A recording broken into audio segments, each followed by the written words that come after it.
We have more for your ears only from the rebroadcast of 9/11 coverage that filled all our September 16th, 2001 Newsweek On Air program. With Warren Levinson of Associated Press, I'm David Alpern. We are, in a sense, seeing the definition of a new battlefield in the world, a 21st century battlefield. And it is a different kind of conflict. Defense Secretary Donald Rumsfeld, grim at the Pentagon.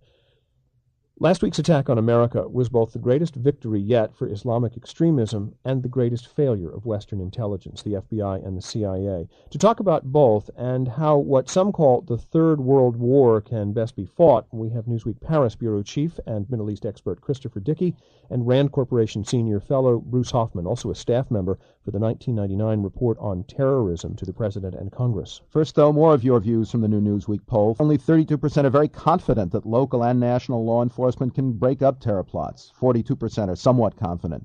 But Americans split 2-1 against putting Arabs and Arab Americans under special surveillance, and 50 to 32% against reducing ties to Israel to lessen acts of terrorism against the United States. Now to Chris Dickey and the process that produces suicide terrorists. The guys who were involved in this had to have pilot training. They had to have been exposed to a lot of resources. This was an expensive plot to carry out. What does this tell us about how suicide terrorists are bred? Well, I think there's an interesting complex of emotions and rationalizations at work here. I think, first of all, you have to understand that a lot of Muslims around the world feel that Muslims are on the defensive, that they're under attack. They watch the TV, and whether it's in Chechnya or Bosnia in the old days or Kashmir or Palestine, they feel that their life, their culture, their roots are under attack. Now, that doesn't mean anybody's going to start becoming a suicide bomber, but it lays the groundwork for the kind of grievances that can be exploited. Then some may believe that they will have a quick ticket to paradise, as the Quran suggests. And others, and I think this is very, very 21st century, I think others that we've seen in action, like Ramzi Youssef and maybe the mastermind of the Nairobi bombings, I think they want to see their name in fiery lights. I think they like their 15 minutes of horrible fame. I think there's a tremendous amount of egotism involved with a lot of these people. Some people wondered about reports that last week suicide terrorists were seen at bars and even strip clubs before the final attack, but I heard you say during the week that that's actually part of their plan. Well, one of the things that these terrorists are taught in the training camps of Afghanistan is to blend in with the culture around them, not to go to the mosques, not to grow beards, not to act like devout Muslims. When you have people living undercover, this sort of weird double life, as sort of secret agents for an avenging God over a period of several years, it's not surprising that they would do things like that. That was, in fact, part of the testimony in the East Africa embassy bombing camps. How do recruits get to bin Laden's training camps in Afghanistan? Whose money pays to get them there and train them? One of the things you have to remember about bin Laden's networks is that they don't cost very much. Sometimes people take up a contribution at the local mosque to get there, to Peshawar in Pakistan and then to Afghanistan. There's not a lot of money needed for that. How do they find out about it? Well, veterans of the Afghan Arab movements during the Afghan war, just the gossip on the internet, preachers in the mosques. There's a lot of talk going around, and especially young men who are spoiling for a fight or feel that they personally want to become agents of a vengeful God find their way to those camps. Newsweek Paris Bureau Chief Chris Dickey. Next up, Rand scholar Bruce Hoffman, who worked on one of the most recent warnings to the government about terror and talked about it with us at the end of 1999.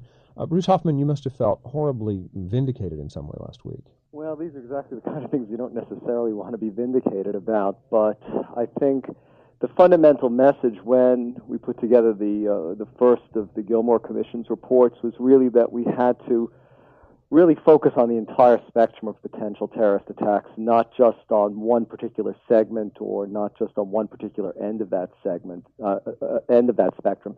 And I think that's what's being borne out for these attacks. They were certainly mass killing and widespread destruction, but they weren't with any of the exotic weapons that many commentators thought terrorists would surely unleash. Is getting bin Laden and a few like him or something else the top priority to win this terror war? Well, I think one has to do first things first, and we have to bring to account those who perpetrated the attacks. So certainly bin Laden and his organizations, if in fact they're conclusively linked, that has to be the first move.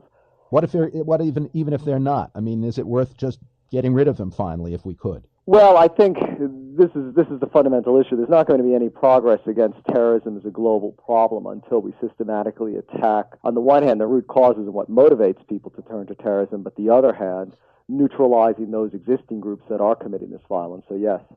What do you make of the president's statements that it's not just the terrorists that the United States will go after, but those who harbor them, which seemed in some ways a veiled reference to specific countries like Afghanistan, Iraq, and some others? Well, I think this really harkens to the famous dictum that Mao Zedong said about gorillas of the fish swimming in a friendly sea, and that once you drain that sea, the fish can't swim anymore. So I think it's very apt and it's accurate. The sort of analogy that's drawn now is draining swamps, and it's the swamps of the renegade governments or governments that harbor or provide sanctuary to the terrorists, and they need to be drained, otherwise the terrorists can't thrive. Most Muslims rightly reject terrorism and complain of unwanted prejudice and suspicion against them, but some experts say they may have to go beyond that, like Japanese Americans in World War II play a key role in the war now begun, reporting suspects, turning off support, infiltrating terror cells as they are best suited to do. Or is that too Hollywood, too much to ask? Well, I think we're getting a number of Middle Eastern and Arab states to pledge their cooperation. I think that's exactly the right way to go, that it's very hard to call on individuals to, I mean, certainly there's ways that they can cooperate, but the first focus of attention has to be on getting the cooperation of governments. Then I think the governments themselves are best placed to get their citizens and their people to cooperate as well.